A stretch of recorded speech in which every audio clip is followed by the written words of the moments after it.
The presenting sponsor of OnEducation is Participate. If you're a parent, recent weeks have proven to be extremely difficult. The last thing you need to worry about is online safety. The I Can Help community on Participate has a free course for parents on encouraging positivity with increased social media use during this time. Visit participate.com/oneducation to start connecting and learning together for free. I have found that a teacher's favorite price is free. And so,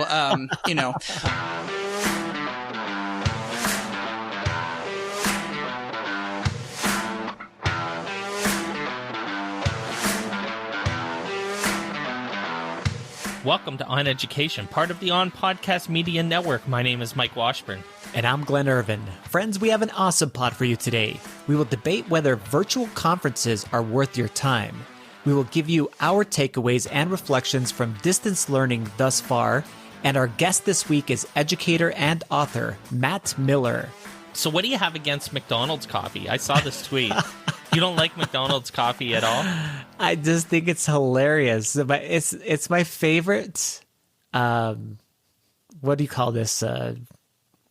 Fake Twitter account. What do you call these fake Twitter accounts? I can't even think of parody accounts. Parody accounts. It's my favorite parody account to get mad at, and I don't even know why I get so mad. It's modest teacher. Yeah, I get riled up, and it's this parody account of someone just posting all kinds of different stuff. Some of it has to do with education, some of it doesn't, and it riles me up. And I had to respond to it today. It was so stupid, but he basically, or she, because it could be either one of the two, I don't want to discriminate, puts, this is their statement: for everyone getting excited about the Starbucks teacher tumbler, just remember that Starbucks is a ripoff. A large drip coffee costs $1 at McDonald's. Just saying. So it just reminds me, first of all, and I just responded with a smart aleck response. And I just said something to the effect of, if that's... Well, you called McDonald's coffee sludge. That's the part I actually remember. If you're comparing those two, if you said, if you don't taste the difference between Starbucks and McDonald's coffee, then yes, continue buying that sludge they call coffee at McDonald's. So anyway, it for people that actually drink coffee like I do, there is a humongous difference. And it ranges very much so for coffee drinking. So I couldn't tell you what the difference is. Yeah, no, and that's what I knew that right away, and I had actually already started having conversations with the other members of the education team, because I figured you're trying to find ways to drink coffee that actually are appealing. You're still trying to acquire that taste, right? I drink coffee in the morning. Yeah, that's it. For those of us that see a good comparison, though, in a debate would be something like Starbucks versus Caribou coffee. That's like two major brands, and the coffees are definitely, they are both high quality coffees, but they taste different too. And I actually love both of them. And I would say that's a good debate. When you say McDonald's versus Starbucks, it's kind of like saying, hey, you do know you can buy ground beef for $2.50 a pound instead of buying that ripoff filet mignon at $17 a pound. So that's the comparison we're talking about? That is the comparison that we're actually talking about. For people that are actually coffee drinkers, they understand. And actually, Starbucks is only, if we're going to go on a tier system, it's only like, the best tier would be like tier 1. Starbucks might be a tier 2 coffee. There's better coffees too that are local roasters, that make amazing coffees. I had some coffees that I brought back from Costa Rica that were just fantastic. Blew away Starbucks. Yeah. So there are some better ones. There's like an $80 bottle of scotch, which is generally regarded as like super good. Yes. And then there's $5,000 bottles of scotch. And that is like the creme de creme. Yes. Right. In Canada, they always compare Tim Hortons and Starbucks. Those are like the two. Oh, and I've never had Tim Hortons, so I'd be happy to have that debate. When I go to Canada, I'm going to go to Tim Hortons with you. I'll take you. Yeah. Yes, We'll and let's do it. and let's taste it, and then I'm going to tell you, yes, this is good coffee, or I'll go, nah. I think your boys and my boys, I think we'd have a grand old time hanging out up here. And, swimming hanging out in by the pool. Yeah, swimming in the pool. The pool is quickly when we opened it up on the weekend. It was 64, which is obviously like chilly, freezing cold. It's all the way up to like 76 now, so it is rapidly warming up, and I'm almost ready to swim in it. It's not quite. When it gets to about 85, then that's like Mike temperature. 80 is my 80's good. 80 is the magic number. Okay. For pool water for me. Cheryl, it's like 81, 82. Yeah. We had it up to 87 last summer at one point, which is it is. That's amazing. Just the best. Yeah. It is 87 so sounds fantastic. Yeah. So like barbecue, little pool, coffee, I guess. Coffee Pool. at Tim Hortons, is that what you call Hey, it? man. Yeah, Canada okay. isn't so bad. All right.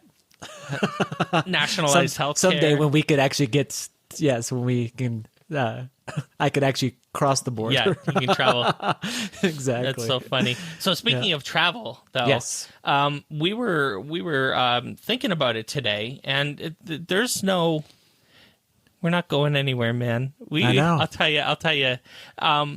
You know, sucks so bad. I don't know how hard I want to how much I want to talk about this specific thing, but we had big plans for ISTE, like the biggest of big plans. The biggest of big plans, and we had everything confirmed. Basically, we were just going to work out the details of. Yeah. We were given an unbelievable opportunity. I don't think I want to say more, but maybe we'll be able to have that still happen, though. It's possible, if but ISTE you might does not be able to even happen come. Well, if ISTE does really happen, which I have a hard time believing that it really will happen in November. Interesting. Hot take. Because that's what they said. They're rescheduling it for November. If it does happen for November, I'm going to make every effort to get there. So, Okay. I mean, especially because we have a unique opportunity to just basically continue to the work that we've been doing. And I was thinking about just not being able to go to any conferences this summer just super sucks. Yeah, it does. And it's like we go to ISTE, and hell, think about the year before that though, Mike, or last year. I remember that during this week you were prepping your bag for like 4 weeks of consecutive travel that you were going to be doing at like 12 conferences. Texas? Yes, that you were going to go one after another. Yeah. And all of the different. See, this is June. the part I where was gone all of June. Yeah, and so no physical conferences, and we're talking about ISTE. We always went to Batch Summit the day before ISTE with Noah Geisel. Went to things like Schoology Next, and then other conferences too, Serious Play, and a whole bunch of other opportunities that were in the summer. Local conferences for me that were just around the States, and then you went all over Canada. I mean, all over, freaking everywhere in Canada. Yeah, Nova Scotia. Yeah, you were just BC, traveling everywhere. Calgary. I last year was huge for traveling, and this year it's I travel from my desk to my couch and then back to my desk. This is the extent of my travel now. It's the 4 feet that I can almost touch my couch from my desk, and that is how far I travel now. So I was trying to think of like, why is it that I'm really sad about the conferences? And it's honestly, it has nothing to do with sessions. No. So people out there, if you're thinking about like, sessions or whatever it be, so much learning and connections and meaningful friendships have developed over the years. Yeah. Oh, the one in Milwaukee, the Spark Conference. I was just thinking, I was like, there's something else too that I'm missing. Yeah. And so many friendships have truly like come to life because we've been able to go to these conferences, really connect with other amazing educators and speakers, and really get to know them. And hang out and go to dinner and do things. And that's the part that I'm going to miss. I'm going to miss all of those people. Noah Geisel is at every conference. I love, any moment that I can spend around Noah. And I could think of this whole list of people that I was like looking forward to just hanging out with and just spending some time with. And that is no longer going to happen. So I'm sad. No ice cream with Mandy and Tisha. I know. Which God. makes me upset. We're sad. So, I mean, Well. one thing that it does, one thing it has spawned is that everyone, in the notes I wrote, everyone and their mother is putting on a virtual conference. It's so true. So true. There's a lot of virtual conferences going to happen. There's a Yes. lot of virtual conferences. And the thing is there are a lot of virtual conferences, or we're going to put conference in air quotes for a minute. Yeah. Also, that wouldn't have, that weren't like on the books as real conferences, like in-person conferences, that are popping up. And, I think that one of the things that's, cost, of putting on a real person, like when you think of something like Impact Education Conference, it's 3 floors of a hotel, catering 2 meals a day every day for 3 days. Just those costs alone, not to mention the speaker fees and stuff like that. I guarantee you a conference like that costs close to or more than $100,000, like a couple easy. $100,000. Yeah. Right. Easy. So, when that cost is now basically removed, and to get a speaker, all you have to do is potentially even pay them, and who knows if some of these pop-up conferences are paying their speakers, but certainly all they have to do is sit in front of their computer like we do doing a podcast, and bam, you have a keynote. And it's like, the biggest expense now for a virtual conference is your time, just to promote it and create kind of graphics and make sure the contracts and all of that stuff and the schedule and all of that. That's basically, what's happening is, everyone's making a virtual conference. But if you build a virtual conference, okay, yeah, before you say the OnEducation one, but if you build a virtual conference, right? It's like that movie, Will They Come?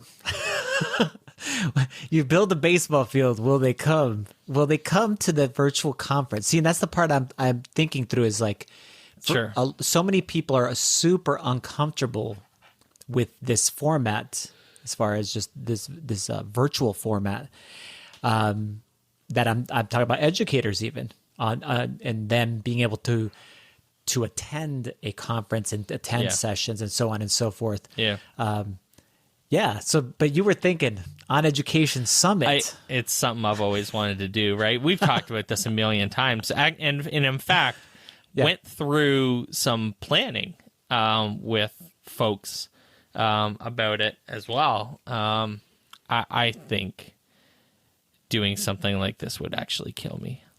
Like I would. You don't need to put die. that on top of everything else that you're already I don't doing. got time for that nonsense. No. Now, listen, if someone wants to create the OnEducation Summit, run it for us, I'll pay you. Oh, hey, we're sure. sending that out there, people. Come on. And we'll put. But you got to have a resume that for real. suggests that you can actually do it. There's only literally 2 people that I know in my Rolodex. Do we have Rolodex anymore? I don't know, but there's only 2 people that I know that, could do it the way that I would expect. And so I don't know. I don't know, man. Interesting. He put it know, out there. Putting it the universe. My friend Nicole would say she's putting it out into the universe. Slide into Mike's DMs. Slide into my with DMs. your resume and proposal for the Speaking of OnEducation actually Summit. sliding, totally. Speaking of sliding into DMs, if Minecraft Dungeons came out today. Ooh, I know. I saw you guys playing it today. You and Steve. Because we're recording on Tuesday. We normally record on Mondays, but it's Tuesday the 26th, and Minecraft Dungeons is out. And listen, if you want to play Minecraft Dungeons with me, because that's what I'm going to be playing for like the next ever. Slide into my DMs on that too. You're ready. Yeah, I think we're going to play right after this is done. Awesome. And it's going to be great. I'm really excited. So, Yes. the school year's wrapping up I in a lot of know. places. You were watching your high school graduation today. Yep. The seniors are graduating today, and they are doing just a super innovative idea. There is the Department of Education in Minnesota gave guidelines on graduations, and one of the we're following the guidelines, and there couldn't be an actual physical graduation. I'm putting in air quotes. So what our school did is basically what resembles to me, for those of us that are old enough to remember drive-in theaters, drive-in movies. They rented a ginormous screen. Only specific people were allowed on the stage so that you keep social distancing, and everybody else stays in their cars. And then they have the whole entire ceremony, and it's all streamed through YouTube. Everybody can watch it live, so they're actually seeing the physical stage, or they can pull it up on their phones, be able to listen to it on the radio also. So it's kind of cool. I like that part, because if you ever remember, as far as on the drive-in movies, there was this little speaker system that you set on your windowsill of your car, and that was the actual audio for the movie. So that reminded me of that the actual local radio station was broadcasting the signal of the valedictorian, the principal speaking, and so on and so forth, the speeches. And so then after that, they're going to have a parade where they drive their vehicles through the town of Sauk Rapids, and all the community members are all lining up this, basically a parade route is the best way to describe it, where they're going to be cheering them on as they go through this. It was just super cool, a unique way of being able to have a graduation. And so, yeah, the year's ending this week for us. And I know that in some states, like New Jersey specifically, and New York, I know for sure, they're going like 2 or 3 weeks into June. So it's like more similar, or kind of like what you guys have in Ontario, correct? Right, Mike? Where you guys are, there's still a whole month left. You guys still go about 2 or 3 more weeks, or 4 more weeks. Yeah, right till the end of June. Ooh.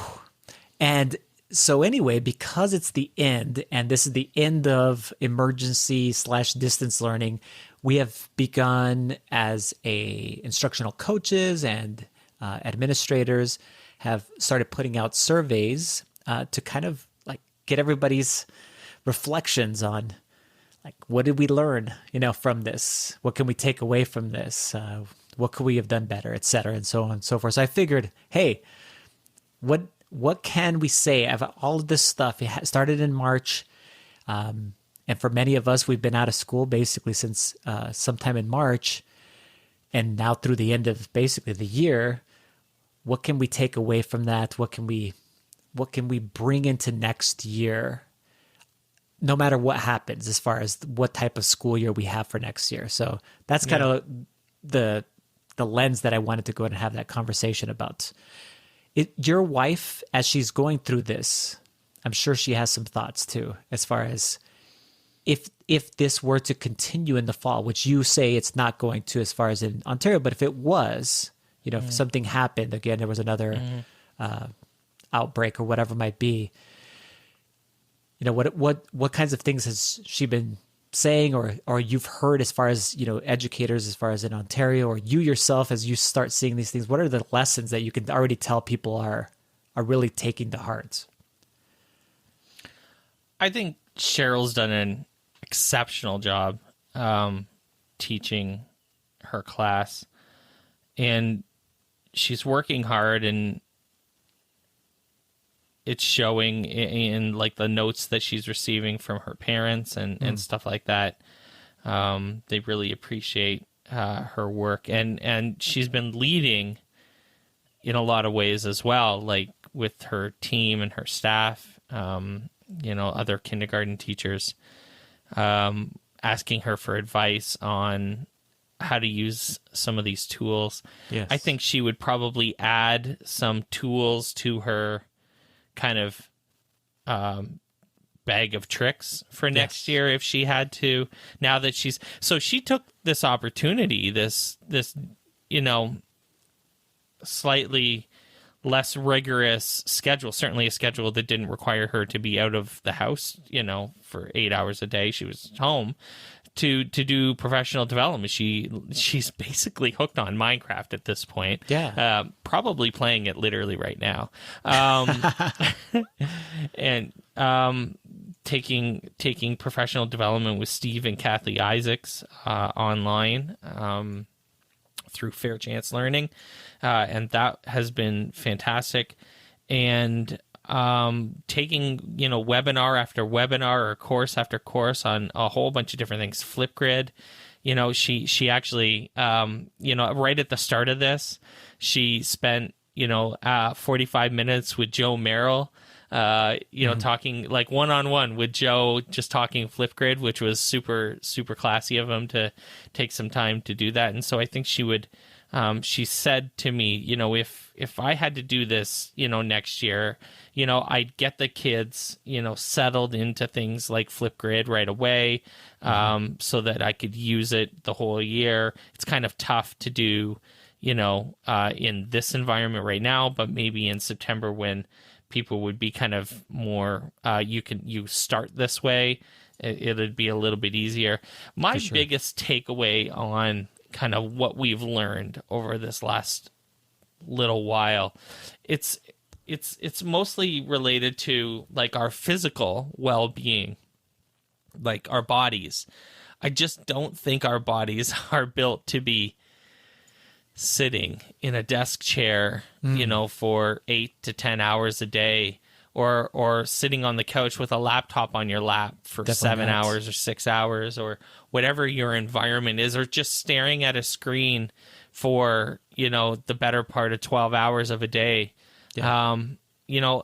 I used to joke all the time that I could live in my office and I could never go outside and I would be perfectly fine. Yeah. And I'm not sure that's true, actually, because now I'm doing it. And I feel like even though I'm doing a lot of the things that I think I'm supposed to do right now, like I'm walking, 4 kilometers every morning with Cheryl. We go for a morning walk at 7 a.m. If you're looking for me between 7 and 7:45 a.m. Eastern time, I'm walking with my wife if it's not raining. We go for a walk every day. I'm eating fairly well, and drinking a lot of water, and I feel like I'm doing okay, but I just know my body, my actual body is tired.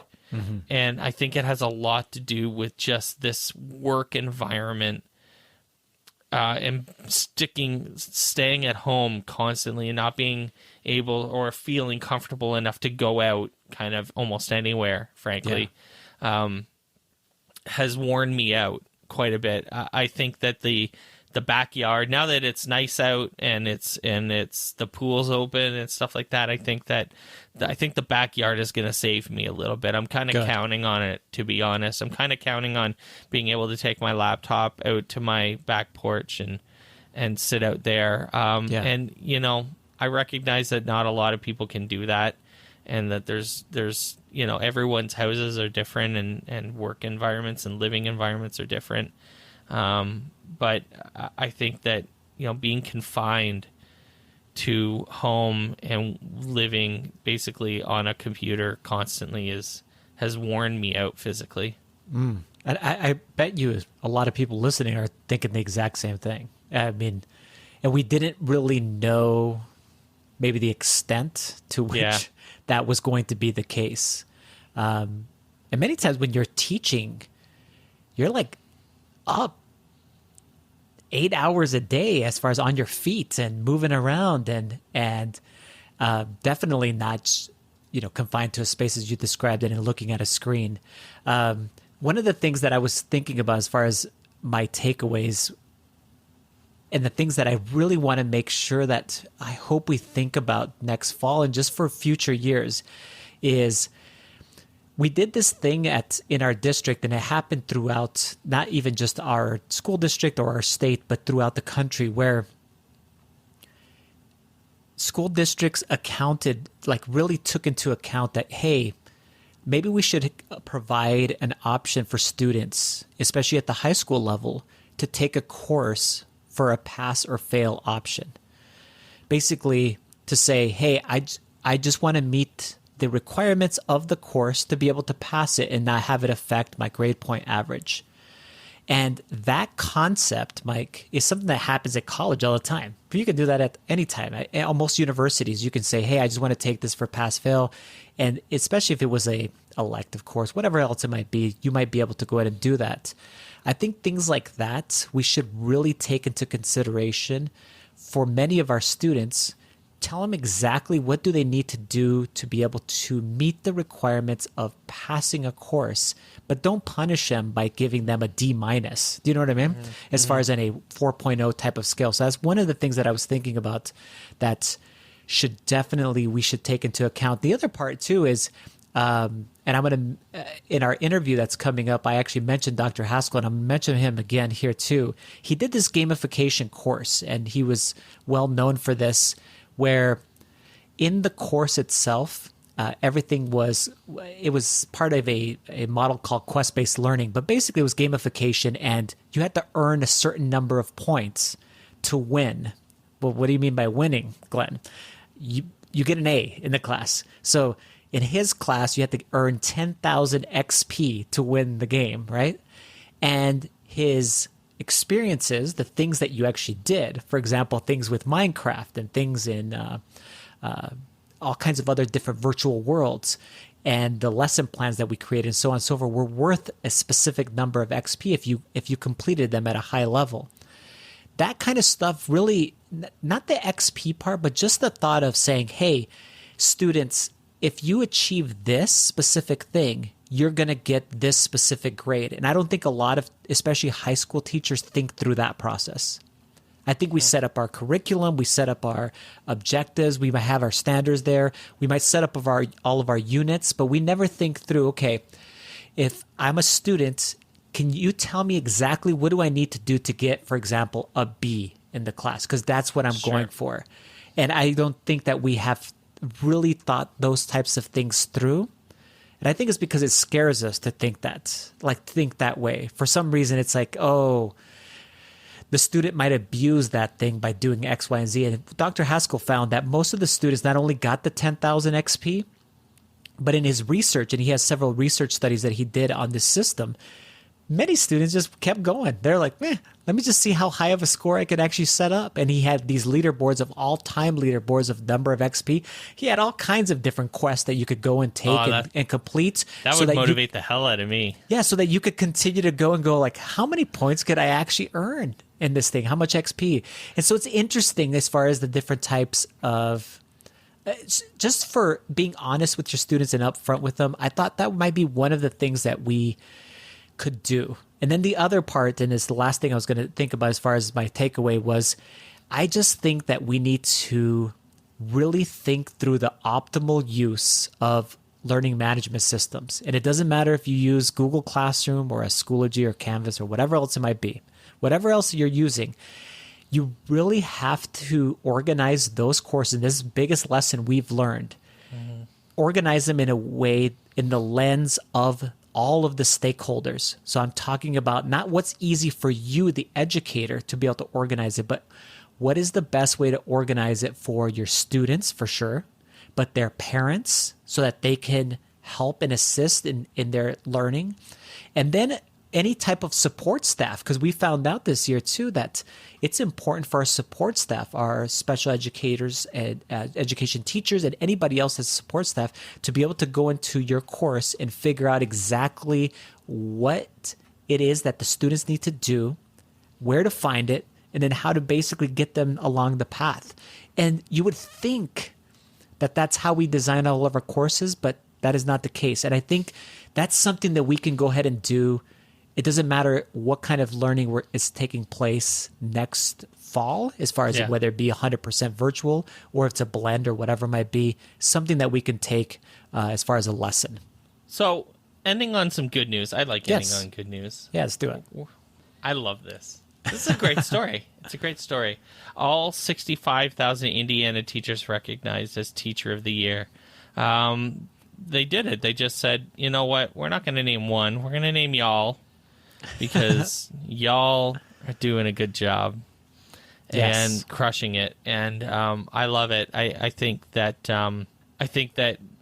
if anything, what this time has shown is how absolutely indispensable educators are, and that their job is really freaking hard, like really hard. And there's so many parents that are like, dude, I've been doing this for 5 minutes and I'm out. Right? I've been doing this and it's just my kid, and I hate my kid already. I don't know how you teach my kid and teach 20 other ones. It's been eye-opening for a lot of parents. Big time.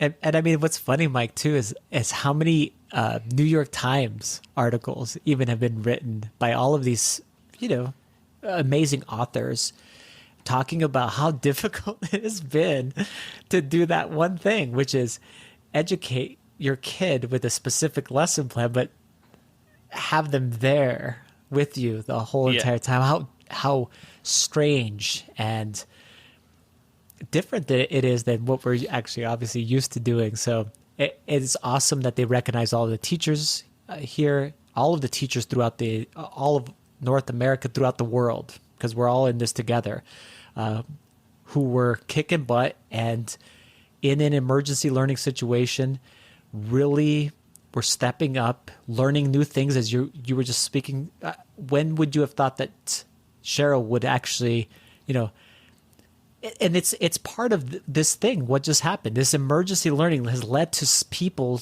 taking risks and saying, I want to learn more about that then. Let me teach me more about this. I want to invest my time in this because I know it's going to be something interesting. So in this case, it was Minecraft or whatever it might be, Flipgrid, any types of things. But yeah, just in order to be able to do the best job we can with our students. So yes, all 65,000 Indiana teachers, but we at OnEducation would say all of you guys. Oh, look at this. All of you in the entire world, because we actually have seen our stats, Mike. There's some people listening to us all over the damn place. Yeah. It's Germany. crazy. Yeah, Germany. Coming in from Germany. Yeah, South America and Mexico City. I saw some people. I don't know who you are, but whoever you're listening right now, you're awesome. And thank you so much, especially you're an educator out there. You're kicking butt. You are. Thank you so much. When we come back, we will talk to another kick butt educator, Matt Miller. Stay tuned. GoGuardian helps thousands of K-12 school districts maximize the learning potential of over 8 million students. GoGuardian's products enable productive and safe digital learning by helping educators identify learning patterns, protect students from harmful and distracting content, and support mental health. To support schools during their distance learning transition, GoGuardian is offering free access to their entire product suite until the end of the school year. To learn more about GoGuardian and download their free resources about distance learning, visit their Distance Learning Resource Center at goguardian.com/distance learning. Welcome back to the podcast, everyone. Our guest this week is a former Spanish teacher, author of 4 books, and a very well-traveled speaker and presenter. His latest book, Tech Like a Pirate, is out now and available anywhere kick-ass education books are found. We're thrilled to have our friend Matt Miller back on the podcast. Welcome back, Matt. Thank you so much. I am super pumped to be hanging out with you guys. So, first question we tend to ask these days is, how you doing? How's your family? Oh, yeah, we're doing really well. I live kind of out in the middle of nowhere in west central Indiana on like 25 acres. So we are very well socially distanced. And so everybody's staying nice and healthy. All 3 of my kids are done with remote learning. My wife was teaching remotely, and so she's done with all of her stuff too. And so, we're hanging in there. Thanks for asking. And you traveled a lot, and you consulted and spoke all over the place, and did sessions all over the place, pretty much full time. How has your work and, frankly, your business changed in the light of the COVID-19?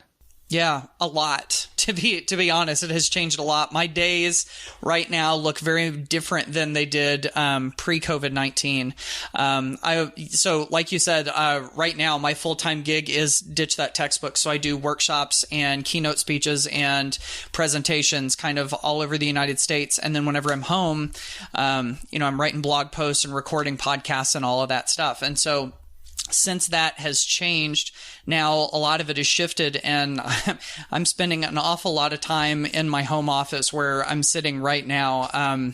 Doing a lot of writing. I know the demand for ideas and support and assistance from teachers just went up exponentially whenever all of this hit, and they're just looking for answers. I know that firsthand because I know the traffic on my website just spiked. It just went way up as people were looking for ideas, and so I kind of felt like it was my job to do my best to lend a hand. And so I feel like I've just been producing content here just nonstop. And so instead of being out, seeing people, talking to people, working with teachers, now I've been a lot of sitting right here.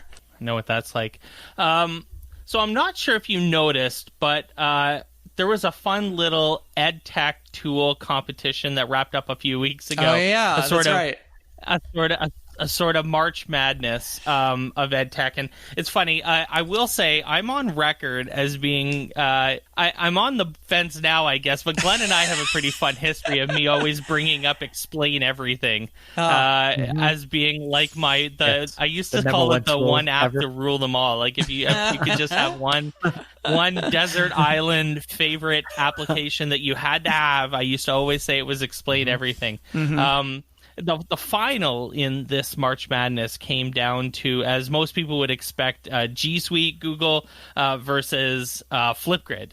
And Google took the win. So my question to you, just like I have always said, now I'm on the fence now, I'll admit, and I've kind of been starting to move towards Flipgrid as my answer lately, instead of Explain Everything. But what is your desert island all-time top tech tool for teaching? This is such a hard question. God, I love this question. Yeah, I bet you do, because you like to watch your guests squirm as they try to answer it. Man. And see, I might have a different answer on a different day, but I'll give you the one that I've got right now. And I think Flipgrid is a great answer to that question. And honestly, I could personally, I'm not a big Explain Everything guy, but I could make a case for why Explain Everything could be that. So I would get in that boat with you, Mike, if I had to. It's a good one. But here's the route I'm going to go. I'm going to go not just with G Suite, but one particular G Suite tool, and that's Google Slides. I feel like so much of what I did in the Spanish classroom, and so much of what I encourage teachers to do, and so much of the stuff that I see people saying, hey, I'm really using that in the classroom, comes from Google Slides. Because, of course, you can use it as a slide presentation tool, but that's just scratching the surface. I mean, if you use it as one slide, almost like a piece of paper, then all of the shapes and the images and the lines and the text and everything, you can design them however you want on that one slide. And so it gives you really good design capabilities. So you can make infographics, you can make interactive posters, you can make comic strips using photos from your webcam. The ability to pull the picture in from the webcam is huge, I think. You can use it to make stop motion animation. I've seen how, Micah Shippey, for instance, posted something about using Google Slides to make an app where you have like the app home screen with the little icons for all different things. And when you click on one, it links to a different slide. And then you've got a back to home button on every one of them. And I mean, there's really so much that you can do and you can recreate within slides. And I'll even say, now that they've added the add audio feature, now students can create stuff and then they can hit record and they can explain why they did what they did, which adds a huge other element to it. So, Flipgrid is a good one. I'll give you explain everything, Mike. But if I'm on a desert island, I'm sticking with my Google Slides. That's neat. John Spike is another guy who does some really cool stuff with Google Slides. He does the choose your own adventure narrative stories, the games, basically making games in Google Slides, which is pretty wild. Yeah. There's just so much that you can do with it. And, it doesn't even narrow down specifically to Google Slides. You could obviously do this with PowerPoint. If you're a Microsoft school, I think PowerPoint has just as many features to it, if not more. If you're using the desktop version, it's got even more. There's even more that you can do with it. So yeah, I think with any of those, when you open your mind to what's possible in it, the possibilities are endless. So Matt, as an instructional coach, I often see teachers looking to technology for solutions, but solutions for ways of making their lives easier, but often not looking for ways of embedding technology basically into their practice. It's kind of like this separate entity. So what do you see as the key to really integrating technology into the teaching practice, it becoming part of it instead of it kind of this separate piece? Oh my goodness. Okay, so I had to answer that tough question before, and now I've got to solve like a huge education That is a fantastic question. That is an amazing question. This is the hard-hitting questions you should come to expect. Oh my goodness, you guys should have warned me about this show. Oh, wow. Okay. All right. No, I think, Glenn, I think I know exactly what you're talking about there. It's sort of in the same vein of the teachers that would say, okay, class, now we're going to go down the hall to the computer lab and we're going to have technology time. And then we're going to come back and then we're going to get back to work. Right.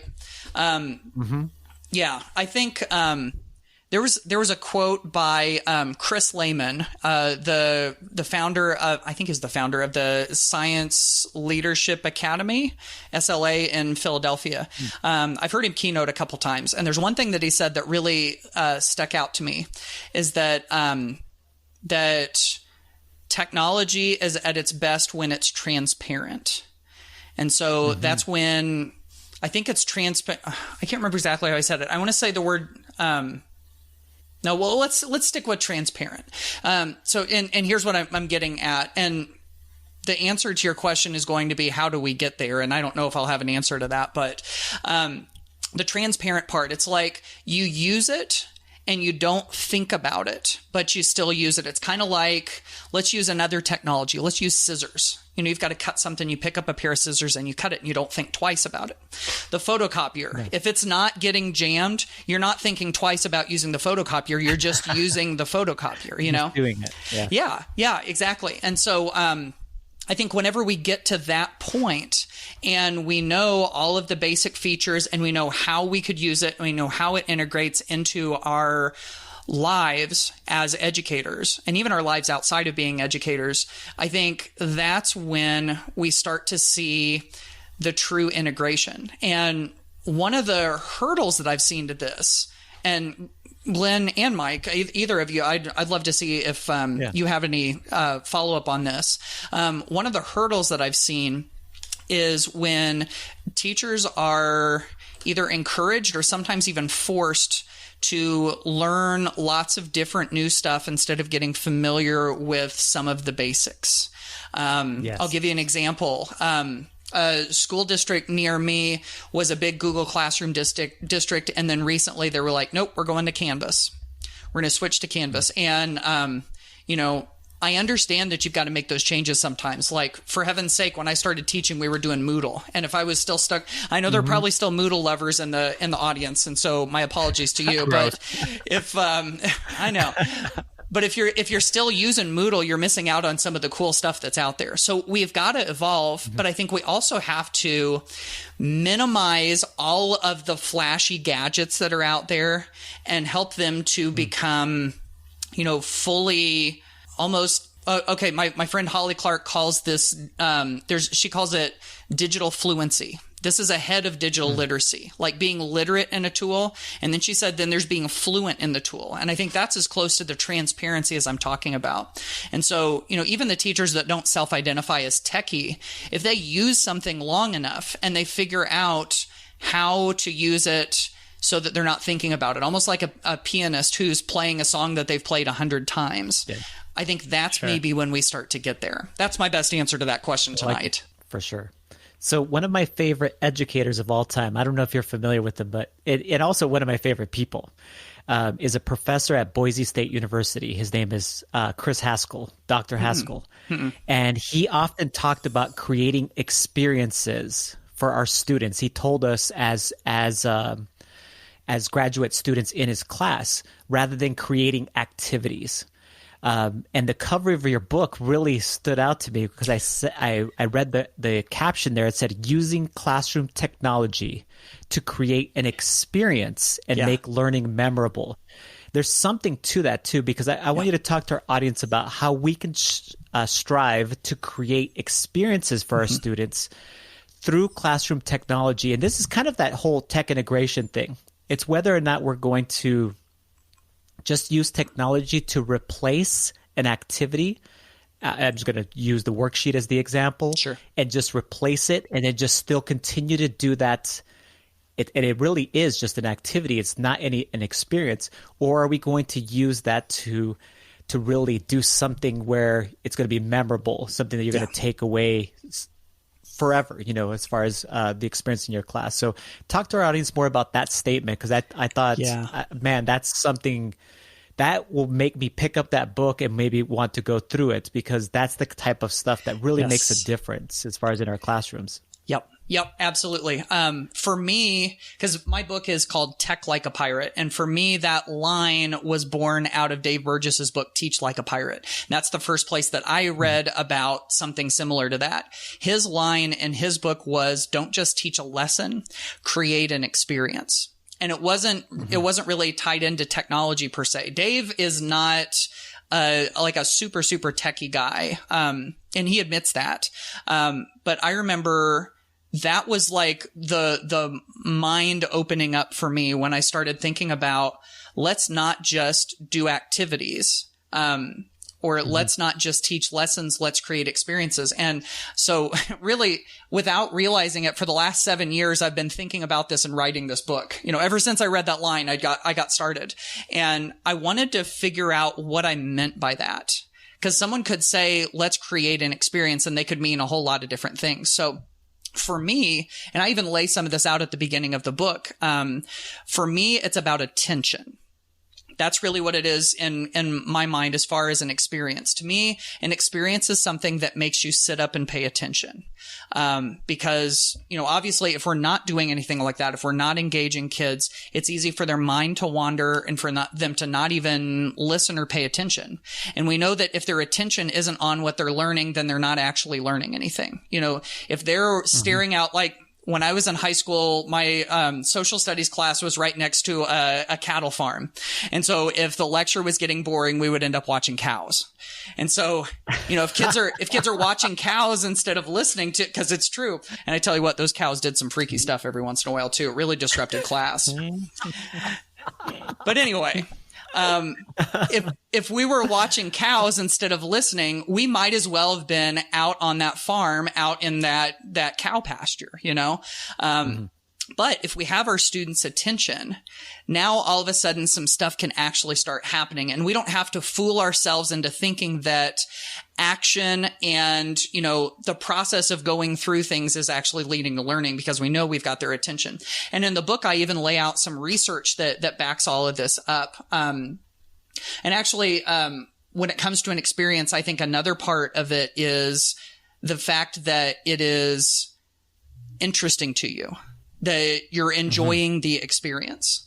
And so, for instance, in Sean Acor's book, The Happiness Advantage, he says that people are more productive. I think it's like 39% more productive when their overall being is not at negative, it's not at neutral, but it's at positive. And so if their overall being is at positive, in general, we're 39% more productive. I even point to a neurostudy science that says that emotional events, and of course, emotion can be very strong positive or very strong negative. But in this case, we'll talk about positive. Emotional events have a privileged status in memory. You think about the things that bring you great joy, and those come rushing back to your mind in vivid detail. There's something to that in our brains. And then the National Institute for Play even talks about how playful learning with playful teachers leads to overall better long-term performance. So anyway, that's my very long answer to your very short question about an experience. I think it's got to get our attention, and I think it's got to be enjoyable. Love it. I'd like to take a chance to take this in a totally different direction for a minute anyways. I think it's fair to say when people think of the term educelebrity, that you might be someone that comes to mind. It's hard not to see some of the tweets these days directing, I don't know what you want to call it, hate, vitriol a little bit towards educators with a certain amount of notoriety. And frankly, they go after the like a pirate type stuff pretty aggressively too, which is, in my mind, unwarranted. I've seen you work, and we've weighed in on this on the podcast quite a bit the last little while.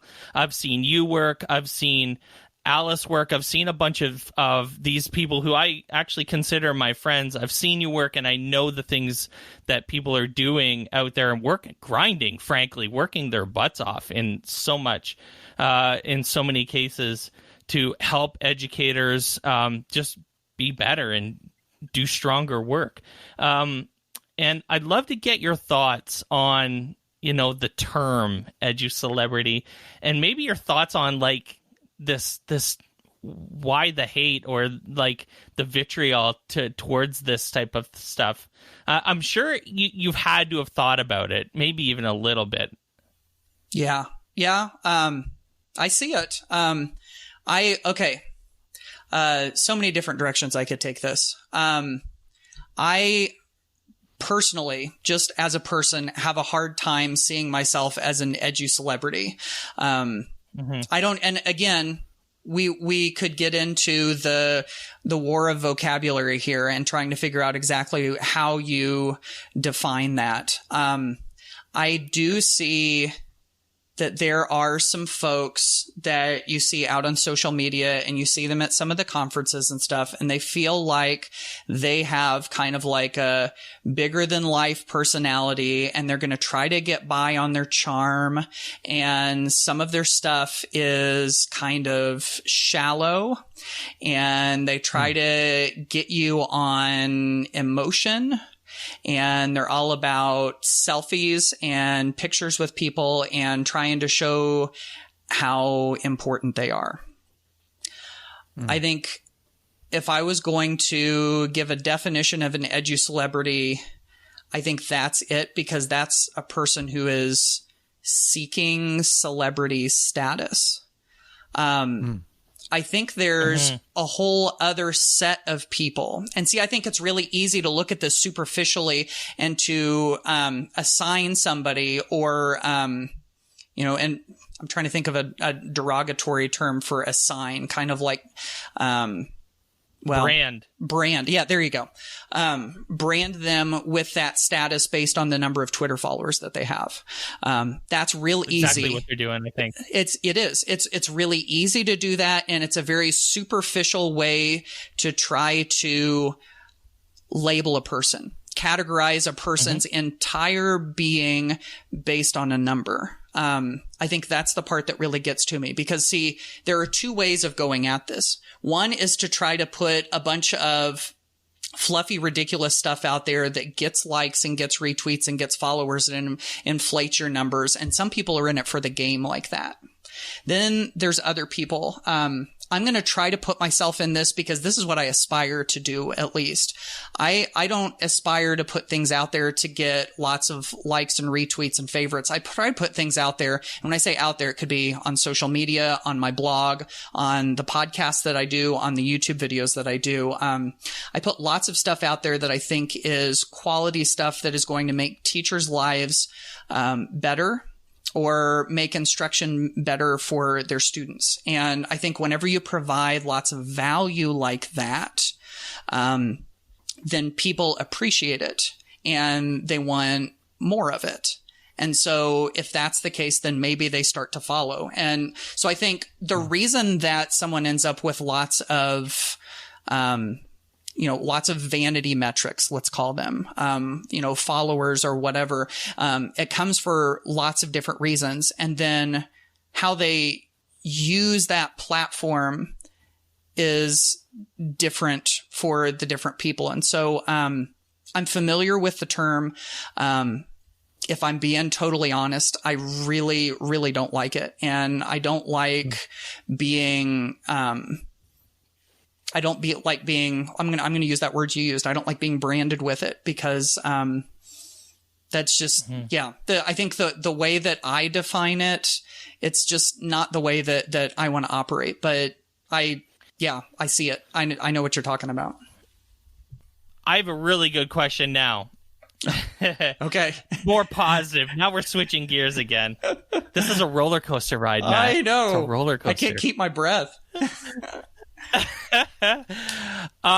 I love asking our guests what they're into right now in terms of content that they're not producing, but what they're consuming. Things that are inspiring them, getting them going, getting them up in the morning. Yeah. What are 3 pieces of media that you can share that you've read, looked at lately, that you think that people listening would love to look at as well? Yep. Okay. It can be anything. It can be a book. It can be a video. It can be whatever gets you up in the morning. I would love to answer this question. Yes, I have several things that I could mention. I'll tell you one thing that really fascinates me right now is, hopefully I'm not going to put anybody to sleep by saying this, but I'm really fascinated by cognitive science. The reason I say that is I really feel like when you understand how the brain works and how the brain prefers to learn, it's almost like a key to open like a secret door. It's like kind of revealing the mysteries of things that we've all sort of struggled with. And there are 2 books in particular that I just keep coming back to because they speak to that so well.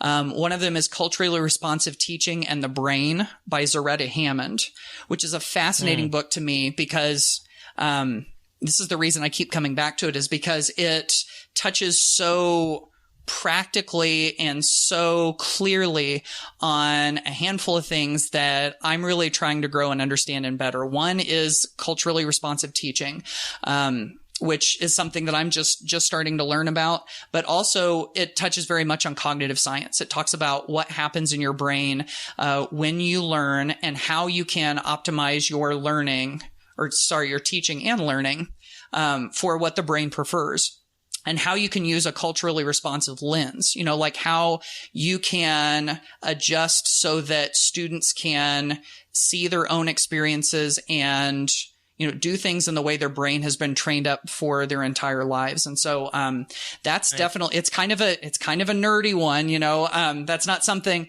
maybe it's something that you would want to take to the beach and read. Stuff here. Okay. Yeah. So, that's definitely one. And then right along that same line, there's another book called Powerful Teaching, by Dr. Pooja Agarwal and Patrice Bain. And, it's also based on a lot of cognitive science. But what I love about it is that it gives you practical ways to use it. It's like you don't have to go and read all of these scientific journals and try to wade through all of the legal or the academic speak. They just basically say, here's what it says to do. Here are some ways that you can do it. And, talk about helping your students to learn in the way that the brain prefers to learn. Seems like it's giving them a head start, giving them an extra advantage that they didn't have before. So, I am really loving both of those. And, honestly, the third one, this is one that I come back to a lot. I was actually just reading an article on this site before we came on here.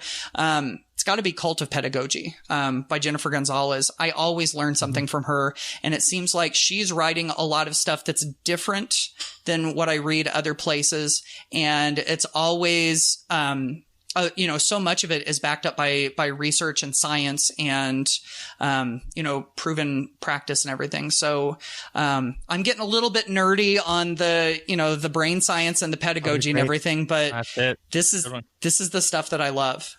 So, Matt, where can our audience go to learn more about you, connect with you, or maybe even purchase the new book? Yeah. Okay. So, couple of places. So my website, Ditch That Textbook, I've got hundreds of posts on there about a variety of ways to use ed tech and to level up your teaching. And in fact, if I've got something for free that I can give your listeners, if you guys are good with that. Whoa. Absolutely. Okay. I have found that a teacher's favorite price is free. And so, we'll roll with that. So, I've got these 3 free ebooks that I make available on my site. One of them is called 101 Practical Ways to Ditch That Textbook. I've got another one on there that's got a whole bunch of, downloadable templates that you can use in PowerPoint or Google Slides and, just a wide variety of stuff. If they're interested in getting that, they can go to ditchthattextbook.com/101 because one of the ebooks is 101 practical ways. So, if they go there, they can also get signed up for my email list where they can get, ideas once a week, but they do get those ebooks for free. That's probably the best way. And then I'm on Twitter, all the time. So my Twitter handle is @JMattMiller. That's the letter J, Matt with 2 T's, Miller. And, Glenn, you mentioned the book. If anybody's interested in that, I would direct them to techlikeapirate.com, which does have a link to where you can purchase it on Amazon, but it also has dozens of articles and podcast episodes and videos related to the themes in the book. So even if they're not ready to buy the book yet, they can already start studying the themes of it and finding ways that they can use it in their class right away. So lots of free stuff in all of that. Amazing, amazing. Tack Like a Pirate is out now, and people should go take a look at that. Matt Miller, thanks so much for your time. Yep, I appreciate it. Thanks. Thanks for listening to OnEducation. My name is Glenn Irvin. My co-host is Mike Washburn. OnEducation is part of the On Podcast Media Network. You can listen to this show and many others by great educators like Monica Burns, Mike Matera, Tisha Richmond, and many more by visiting onpodcastmedia.com. Want to get in touch with us? Check out our website at oneducationpodcast.com. You can tweet us at OnEducationPod. Mike is at Mr. Washburn on Twitter, and I can be found on Twitter at IrvSpanish. You can find us on Facebook by visiting facebook.com/OnEducationPod. We're also on Instagram at OnEducationPod. If you're enjoying the show and think others would too, we would be thrilled if you shared it with them. Please leave us a rating or review in Apple Podcasts or Google Podcasts. When you leave a rating, it gives our podcast rankings a boost. This helps others discover the show. We want to thank our presenting sponsor, Participate, for supporting us. Check out participate.com to learn more about them. Thanks as always for listening. Stay awesome and see you soon.